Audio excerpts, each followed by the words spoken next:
En el punto número 4 vamos a hablar sobre la electrónica. La electrónica básicamente lo que nos ofrece es la posibilidad de conseguir información del espacio que nos rodea, ¿vale? Bien sea la temperatura, la luz o cualquier otro parámetro físico de nuestro entorno. Es capaz de obtener esa información, procesarla a través de un circuito electrónico y darnos la solución a través, por ejemplo, de un timbre o de un altavoz o a través de una pantalla. De hecho, tanto los teléfonos móviles, las tablets, ordenadores, videoconsolas, todo esto está metida en la electrónica, en todos estos dispositivos. La principal diferencia que existe entre la electrónica y la electricidad, entre los circuitos eléctricos y electrónicos, es que la electrónica además trabaja con 1 y con 0, que son simplemente tensiones de nuestro circuito. Cuando está 1, por ejemplo, tenemos 3 voltios, y cuando está 0, pues tenemos 0 voltios. Y medimos esas señales y las transformamos en 0 y 1. Los semiconductores son la base fundamental de la ingeniería electrónica, ¿vale? Son el principal responsable de la evolución de la electrónica, ya que en ellos se basan todos los transistores, y los transistores son la base fundamental sobre toda la electrónica que hoy en día nos acompaña. Los semiconductores son materiales que en determinadas circunstancias dejan pasar la corriente. Por ejemplo, los sometemos a unas ciertas tensiones y somos capaces de manipularlos, por decirlo de alguna manera, y que pase la tensión o pase la corriente eléctrica a través de ellos, mejor dicho, ¿vale? Los más utilizados son el silicio y el germanio. Y existen dos tipos de semiconductores esenciales, los cuales nosotros los alteramos un poco. Unos son los tipo N y otros son los tipos P. Los tipo N son un tipo de semiconductores que tienden a ceder electrones, es decir, están dopados con electrones, ¿vale? Y los canales P son todo lo contrario, tienden a captarlos, tienen déficit de electrones y digamos que en su conjunto tienen una carga eléctrica positiva, ¿vale? Quieren obtener electrones.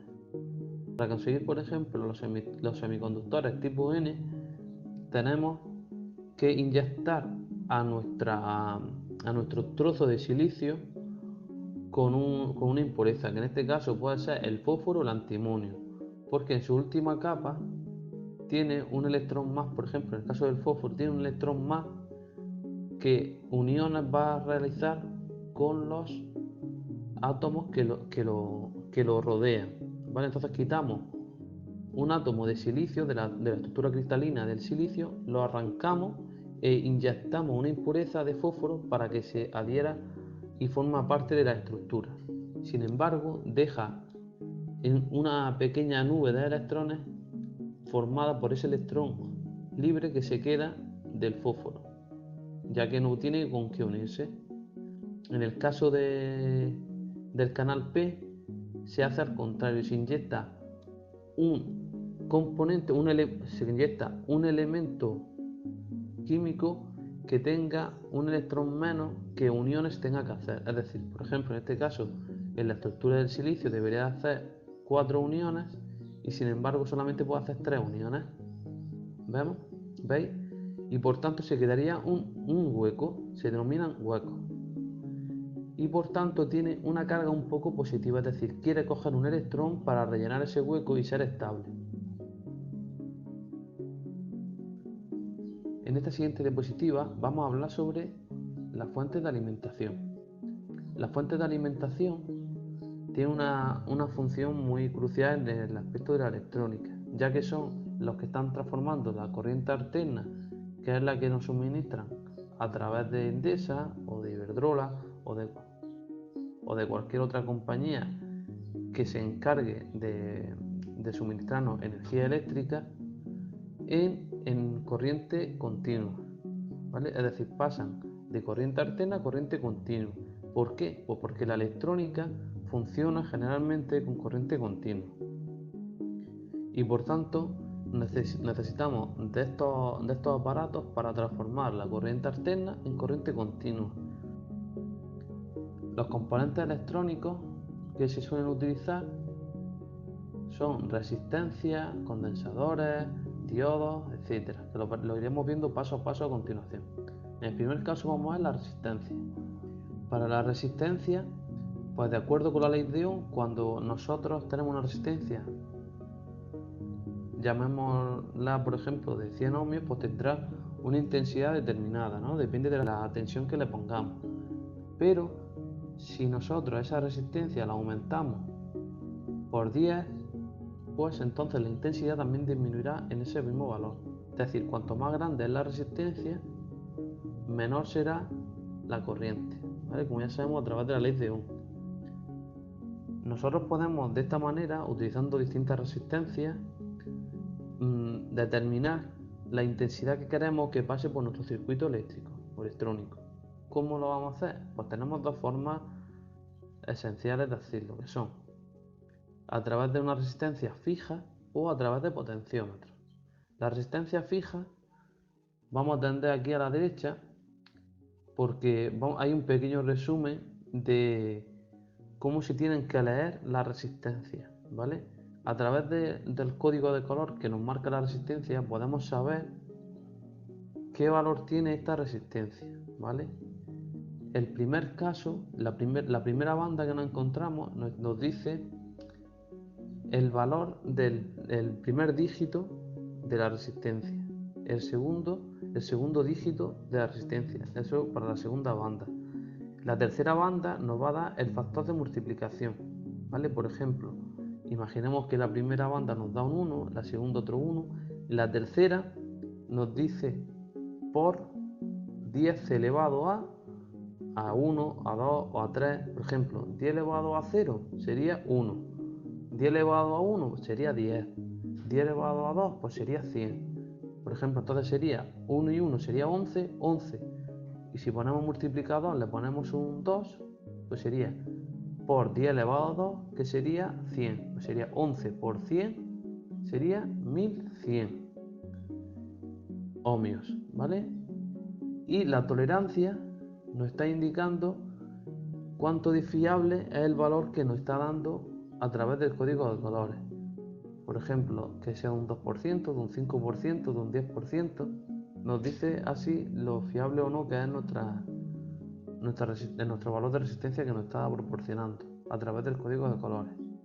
Tenemos aquí tres ejemplos para discutir sobre lo que hemos estado hablando. Por ejemplo, en el primer caso nos dice que es rojo, rojo, naranja, dorado. Pues el rojo, rojo, las dos primeras bandas nos está diciendo los dos primeros dígitos de nuestra resistencia. Entonces sería rojo, rojo, sería 22. En el caso del naranja, pues sería por 22 por 10 elevado a 3. ¿Cuánto es 10 elevado a 3? Serían 1000. ¿Vale? Entonces sería 22 por 1000, sería 22.000. Que es lo mismo que decir 22 kiloohmios. ¿Vale? Porque lo pasamos a la escala de kilos. ¿Vale? Kiloohmios. Y por último, el dorado, la tolerancia, que es del 5%. Para el siguiente caso tenemos marrón, verde, y a ver, el marrón es 1 y el verde 5, 15 por 10 elevado a, como es rojo, pues 2. 10 elevado a 2, ¿cuánto es? 100. Pues 15 por 100 es 1500. Pues 1500 son 1,5 kiloohmios. Y tenemos una tolerancia de, como es plata, del 10%. En el tercer caso tenemos azul, gris, marrón, dorado. Pues azul y gris nos daría los dígitos, pues sería 60 y 8.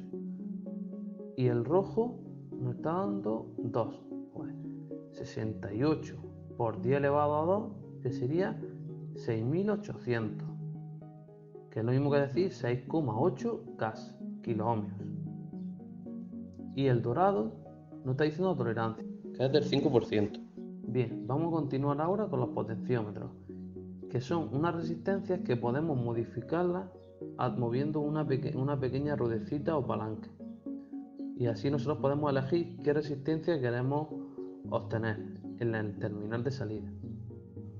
Por ejemplo, aquí tenemos un esquema en el cual nos está diciendo, por ejemplo, nosotros conectamos, esto sería un terminal, otro terminal, imaginemos que conectamos entre este punto y este punto y queremos medir la resistencia.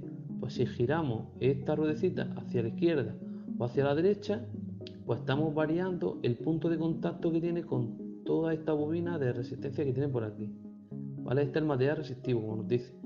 Y esto es una flecha que está tocando con este material resistivo. En función del sitio donde toque, pues estaremos tomando por aquí una lectura u otra. ¿Vale? Es decir, podemos tener hasta una lectura de 0 ohmios cuando lo llevamos al inicio hasta su valor máximo en función de las características del potenciómetro que tengamos. Por último, tenemos las resistencias que se llaman LDRs, ¿vale? Que estos son un poco peculiares, ya que son un tipo de resistencias que le afecta a la luz. ¿Vale? Cuando sometemos esta resistencia a una fuente luminosa, la resistencia interna de este componente varía. ¿Vale? Ahora vamos a ver los diodos. Bien, los diodos son otro de los componentes bastante importantes en la electrónica, ya que nos ayudan a evitar posibles fallos y obligar a que la circulación de la electricidad vaya en el sentido que nosotros queramos y no tengamos problemas en nuestros circuitos eléctricos. Los diodos, como dice aquí, son componentes semiconductores y en concreto están compuestos por una unión P y una unión N, como vimos al principio, ¿vale? Son tipo P y tipo N y están unidos. Tienen un pedazo de silicio que es de tipo N y otro pedazo de silicio de tipo P y están unidos. Cuando esto lo sometemos a una diferencia de potencia, a una tensión con una pila, lo que conseguimos es que los electrones circulen en el sentido de polarización del diodo. Esto lo vamos a ver ahora. ¿Por qué digo de polarización del diodo? Porque tiene dos tipos de polarización, es decir, lo podemos conectar en sentido a favor de su conexión de polarización directa o con polarización inversa, al contrario de cómo se polariza.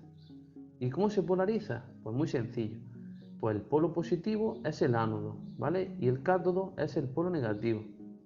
Entonces, en el positivo tenemos que contactar el positivo de nuestra fuente y en el negativo de nuestra fuente. Y el sentido de la corriente será tal que así, de positivo a negativo, según el criterio convencional, ¿vale? Por tanto, polarización directa. Conectamos el positivo al ánodo y el negativo al cátodo y la corriente circulará libremente. En el caso de que lo conectemos en inversa, polarización inversa, conectaremos el positivo al cátodo y el negativo al ánodo y la corriente no circulará porque se comportará como un circuito abierto, ¿vale? Los condensadores pues son otra parte fundamental de la electrónica. Son capaces de proporcionar esa energía que ha sido acumulada previamente y su capacidad se representa en faradios. Pero el faradio es una unidad muy grande y por tanto se suele ver en milifaradios, microfaradios o incluso nanofaradios, ¿vale? Que son submúltiplos, o sea, múltiplos más pequeños que el faradio. Los condensadores se utilizan tanto para baterías, memorias, flash para la fotografía, ¿vale? Como hemos dicho antes, son capaces de proporcionar esa energía en un poco espacio de tiempo, ¿vale? Entonces se utilizan para todo ese tipo de casos. Y también, entre otras cosas, para intentar estabilizar la tensión. Pero bueno, eso ya como curiosidad. Y al igual que lo que ocurría con las resistencias, también se puede variar su capacidad. ¿Vale? Tenemos condensadores fijos, como estos de aquí, que son electrolíticos y cerámicos, y los condensadores que son variables, que a través de una ruleta podemos cambiar su capacidad física para almacenar energía. Los transistores son, como hemos dicho al principio de este tema, la parte fundamental de la electrónica y es así porque están presentes en cualquier circuitería electrónica de nuestro alrededor, tanto teléfonos móviles, ordenadores, pantallas, incluso dentro de fuentes de alimentación, incluso dentro de nuestro procesador de nuestro ordenador hay millones de transistores y por tanto ya es fácil entender la gran importancia que tiene, es decir, es la base de la que está constituida toda la electrónica. Y estos son un poco diferentes, ¿vale? Tienen un aspecto un poco peculiar a la hora de entenderlo. Hay de dos tipos fundamentalmente, ¿vale? Y son también dispositivos semiconductores. Y a los terminales se les llama emisor con la letra E, base con la letra B y colector con la letra C. Dependiendo del tipo de su conexionado, pueden funcionar como interruptor, es decir, pueden estar abiertos o cerrados, o como amplificador de corriente. Pueden amplificar la corriente que pasa. ¿Cómo que la amplifica? Bueno, pues aquí tenemos un pequeño circuito que lo podemos ver. Esta pequeña corriente que está pasando por aquí, que estamos hablando que es de 0,8 miliamperios, está siendo amplificada por aquí, ¿veis? Estamos teniendo hasta 79,5 miliamperios. ¿Veis? Esto es la potencia que tienen los transistores, que son capaces de amplificar la corriente de salida. Es decir, nosotros con una pequeña corriente que estamos manejando aquí somos capaces de manejar corrientes mucho más grandes, ¿vale? Y en el caso de que funcione como un interruptor, pues tenemos estos dos casos. En el primer caso estaría apagado, estaría funcionando como un interruptor apagado, y es que cuando conectamos este pequeño circuito y le damos al interruptor, lo que ocurre es que por aquí pasará una corriente, la cual permite que el transistor se comporte como un interruptor y conecte estos dos puntos, y por tanto la resistencia quede conectada al circuito, ¿vale? Los transistores, básicamente, como decía al principio, hay de dos tipos. Son de tipo NPN o PNP. La corriente entra, en el caso de la NPN, entra por el colector y sale por el emisor. Pero este tipo de circuitos se tiene que cumplir, como en todos los transistores, que tiene que haber una corriente de base en el transistor también. En este caso, en los NPN, la corriente va de base a emisor y una gran corriente circulará de colector a emisor, ¿vale? Con esta tensión, con esta intensidad que pasa por aquí. En el caso de los PNP, la intensidad va desde emisor a colector, ¿vale? Y debe de haber una intensidad también en la base, pero esa intensidad iría desde emisor a base, al contrario de los NPN, ¿vale? Esto es una idea bastante compleja y esto es para que os quede un poco el funcionamiento y qué aplicaciones tiene, simplemente, ¿vale? Es decir, son un tipo de componentes que se utilizan en electrónica básicamente de dos formas distintas, como interruptores para que estén apagados o encendidos, o como amplificadores, ¿vale? Para amplificar la corriente que pasa por su base. Y hay de dos tipos, los NPN o los PNP. ¿Qué diferencia tiene? Pues los NPN, que la intensidad va desde colector a emisor y hay también una corriente desde base a emisor, y los PNP, la corriente va al contrario, desde emisor a colector, y hay una otra pequeña corriente que va desde emisor hacia la base. Bueno, a continuación vamos a ver los circuitos integrados. Y como decía también un poco antes, están constituidos básicamente de transistores, que también tienen diodos y otros componentes en su interior, también tienen resistencia, ¿vale? En estas piececitas tan chiquitillas tienen millones de componentes en su interior, ya que se hacen de una sola pieza, ¿vale? Se hace una conexión de esa pieza, pero ya en fábrica, ¿vale? Es decir, se modifica un trozo de silicio para que se comporte de cierta manera y se hace todo en un paquete. Entonces, un ejemplo de este tipo de circuitos es el 555, que se utiliza, por ejemplo, como temporizador para controlar el momento de apagado o encendido de los aparatos electrónicos. Es decir, con ellos podemos hacer que una bombilla se encienda o se apague en cierto momento.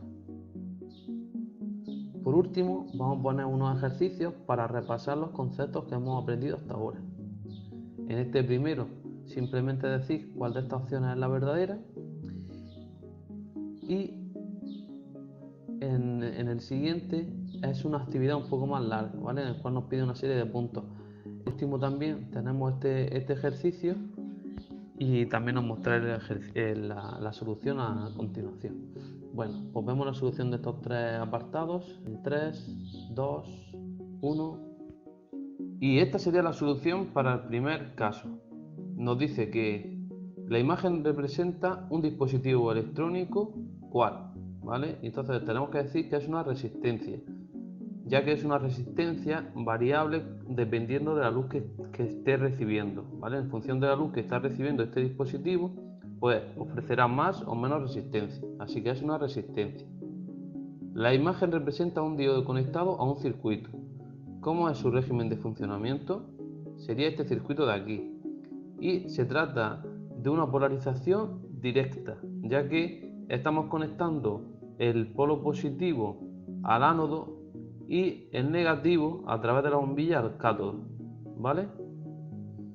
En el siguiente caso, en el tercer ejercicio, nos dice: los dispositivos capaces de acumular carga para soltarla posteriormente se llaman diodos, transistores o condensadores.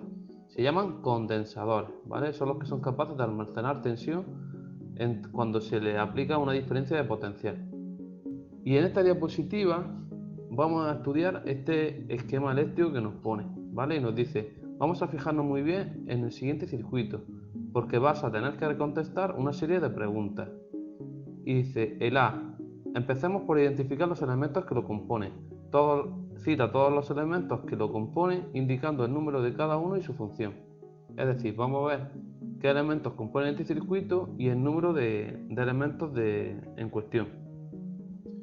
Por ejemplo, batería, aquí vemos uno, que sería 9 voltios y solamente hay una en todo el circuito. En el caso de amperímetros, que es el siguiente elemento que nos encontramos, pues sería uno aquí, otro en la siguiente rama, otro en la siguiente rama y otro en la siguiente rama. Tendríamos 4 amperímetros, ¿vale? El A1, el A2, el A3 y el A4. En el siguiente caso nos encontramos ahora con un voltímetro y nos encontramos con un voltímetro y otro voltímetro en la rama 1, en la rama 2 otro voltímetro y en la rama 3 tendríamos otro voltímetro. Tendríamos 4 voltímetros. ¿Qué más nos encontramos? Pues bombillas. Tenemos una bombilla, 2 bombillas, 3 bombillas y 4 bombillas, ¿vale? En el caso de interruptores, pues tendríamos 4 interruptores, ¿vale? Así que tendríamos una batería, 4 amperímetros, 4 voltímetros, 4 bombillas y 4 interruptores. Luego nos dice: ¿cuántas ramas independientes ves? Pues tendríamos 3 ramas independientes, 1, 2 y 3 ramas. Cada rama es donde están conectados los dispositivos pasivos, es decir, los que están recibiendo la tensión. ¿Por qué? Porque si por ejemplo tuviésemos solamente esto de aquí, sería solamente una rama, ¿veis? Otra rama sería esta de aquí, otra rama sería esta de aquí. Entonces serían 3 ramas independientes, 1, 2 y 3. Ahora vamos a ver el apartado C, que nos dice qué elementos estarían en serie. Y para ello vamos a ir rama a rama respondiendo a esa cuestión, ¿vale? En el primer caso, en la primera rama, tendríamos que la batería estaría en serie con el amperímetro A1, que a su vez estaría en serie con el amperímetro A2 y que estaría en serie con un conjunto de elementos que sería el voltímetro y la bombilla. Después estaría en serie con otro conjunto que sería el otro voltímetro con la bombilla B y por último estaría en serie con el interruptor 1 y 4. En la segunda rama tendríamos la batería en serie con el amperímetro A1 con un conjunto formado por el voltímetro 3 con la bombilla C. Después estaría en serie con el amperímetro A3, que estaría en serie con el interruptor 2 y 4. En el último caso tendríamos que la batería está en serie con el amperímetro A1, que estaría en serie con el conjunto formado por el voltímetro 4 y bombilla D, que a su vez estaría en serie con el amperímetro A4, interruptor 3 e interruptor 4. ¿Vale? Esos serían los elementos que estarían en serie. Luego nos dice: ¿qué elementos están en paralelo? pues estarían en paralelo tanto la batería con cada una de las ramas en su conjunto, como de forma independiente en cada una de las ramas estarían el voltímetro 1 con la bombilla A, el voltímetro 2 con la bombilla B, el voltímetro 3 con la bombilla C y el voltímetro 4 con la bombilla D. ¿Podrías explicar por qué las bombillas C y D brillan más? Pues brillan más porque estas dos bombillas están directamente en paralelo con la fuente de alimentación, ¿vale? Y son capaces de desarrollar mayor potencia. Si nos fijamos, cada uno 90 miliamperios por 9 voltios es un número mayor que los 45 miliamperios por 4,5 voltios, ¿vale? La potencia que están disipando estas potencias es más grande que estas de aquí, porque están en serie. Apartado F. Observa las diferentes medidas realizadas con el amperímetro. ¿Cómo explica esos resultados? Bien, estos resultados son porque en este primer caso 45 miliamperios corresponde a que hemos puesto dos bombillas en serie y por tanto la intensidad se ve limitada, ¿vale? Por ejemplo, si aquí tenemos una resistencia de esta bombilla determinada y esta también tiene la misma resistencia, pues sería la suma de las dos la que está afectando al circuito completo. Es decir, tendríamos mayor resistencia para el paso de la corriente eléctrica y por eso pasa menos intensidad. En el siguiente caso, como solamente tenemos una bombilla, pues la intensidad es mayor. ¿Por qué? Porque si por ejemplo tenemos la misma resistencia que cada una de estas, solo tenemos un elemento en medio y le cuesta menos pasar la corriente y pasaría mayor cantidad de corriente al ser una resistencia menor. Y lo mismo pasa en este último caso, la última rama. En el apartado G, ¿por qué si el voltaje de la pila es de 9 voltios en la bombilla A y B se produce una caída de tensión, una caída de 4,5 voltios y en C y D de 9 voltios? Pues bien, esto quiere decir que como en la primera rama hay dos elementos conectados en serie, la caída de tensión se está repartiendo entre las dos resistencias que están conectadas en serie, ¿vale? Entonces, que caiga el 4,5 en las dos bombillas quiere decir que estas dos bombillas tienen la misma resistencia eléctrica. Si por ejemplo esta tuviese mayor resistencia, aquí caería mayor tensión, pero como son iguales se están dividiendo entre 2, es decir, 9 voltios entre 2 y están dando los 4,5 voltios que se están repartiendo entre las dos bombillas, ¿vale? En el caso de C y D están cayendo los 9 voltios porque están conectadas directamente a la fuente de alimentación, es decir, a la batería en cuestión, ¿vale? Si abrimos el interruptor 1, ¿qué bombillas lucirán? Y si abrimos el 4, bien, pues sí, bueno, abrimos el interruptor 1, se apagaría esta bombilla y esta y lucirían la C y la D. Y si abrimos el 4, es decir, este de aquí, se apagarían todas las bombillas. ¿Por qué? Porque estamos cortando el flujo de corriente por todo el circuito, por todas las ramas, ya que estamos incomunicando la batería del resto del circuito. ¿Tienen todas las bombillas la misma resistencia? Pues vamos a verlo. En este primer caso sería la resistencia de la bombilla A, que sabemos que es la misma que la resistencia de la bombilla B porque está cayendo la misma tensión, si no lo calculamos, pero sería la resistencia de la bombilla A sería igual a la tensión, que sería 4,5 entre 45 miliamperios, que esto sería 100 ohmios. En el segundo caso sería 4,5 voltios entre 45 miliamperios también, que es la misma intensidad, y por tanto también serían 100 ohmios. En el caso de la bombilla C serían 9 voltios entre 90 miliamperios, que también serían 100 ohmios, y en el último caso también sería lo mismo, 9 entre 90 miliamperios serían 100 ohmios. Por tanto, todas las bombillas tienen la misma resistencia, que serían 100 ohmios. ¿Qué tendría que ocurrir para que solo brillara la bombilla D? Es decir, esta bombilla de aquí.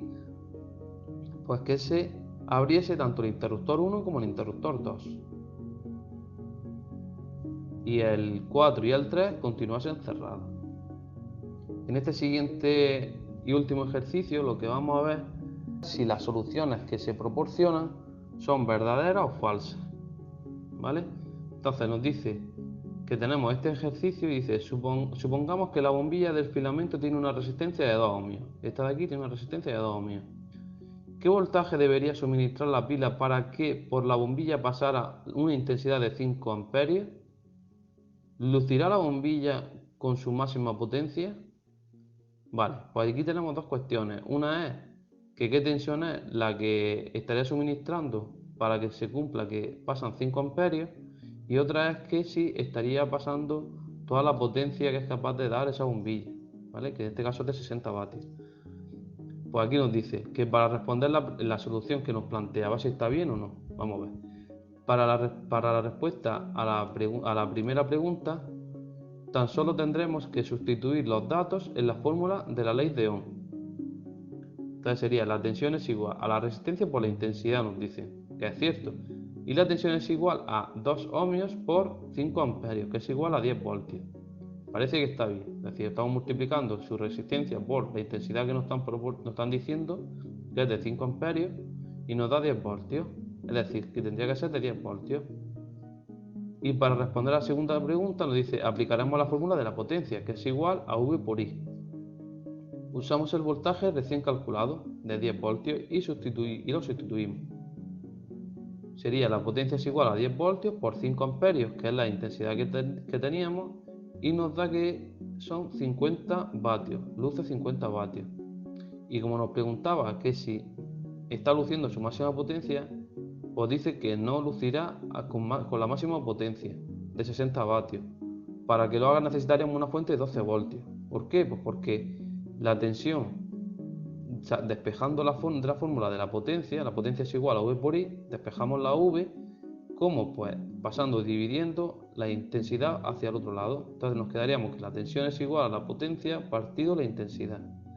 Y por tanto la tensión es igual a 60 vatios partido 5 amperios, que es igual a 12 voltios. Es decir, que necesitaríamos una tensión de 12 voltios para conseguir que la bombilla luciese a su máxima potencia. Y ahora vamos a ver las respuestas que nos han dado y si son correctas o no. En el apartado A nos dice, la solución del problema es incorrecta, porque la ley de Ohm está mal expresada. Las unidades de las magnitudes no son adecuadas. Bien, pues esto no es correcto. ¿Por qué? Porque la solución del problema sí es correcta. Y la ley de Ohm también está bien expresada. La ley de Ohm es V es igual a R por I, entonces no hay ninguna anomalía. Y además las magnitudes sí son las correctas. Estamos trabajando en el sistema internacional y no hay ningún problema. Es decir, esto no sería correcto. El apartado B nos dice, la solución del problema es incorrecta porque una bombilla siempre lucirá con la máxima potencia. Esto no es correcto, ¿vale? Depende de si la fuente es capaz de darnos toda esa energía o no. En este caso hemos supuesto que lo máximo que puede dar es 5 amperios y lo que tendríamos que hacer es subir la tensión. Entonces, por tanto, eso no es correcto. Debería de poder suministrar más corriente, cosa que estamos diciendo de que no va a suministrar más corriente, solo son 5 amperios. Por tanto, no sería correcta esta afirmación. En el apartado C nos dice que la solución del problema es correcta. Efectivamente es correcta porque todos los cálculos están realizados correctamente y las limitaciones que nos están poniendo son las que se han interpretado perfectamente en su solución. La solución del problema es incorrecta porque esos voltajes 10 y 12 voltios son los de una pila y no son suficientes para que brille una bombilla de 60 vatios. Eso es incorrecto. Lo que ocurrirá si le aplicamos mayor tensión es que la intensidad que circule por esa bombilla será menor, pero se ajustará a su potencia máxima de consumo, siempre y cuando no nos pasemos de su tensión máxima permisible y todo eso. Pero bueno, en definitiva, sin entrar en esos detalles, es que si la bombilla es apta para que trabaje con 12 voltios, lo que ocurrirá es que en ese régimen de tensión dará su máxima potencia, que es de 60 vatios. Así que la solución sí sería correcta. La respuesta correcta sería la C.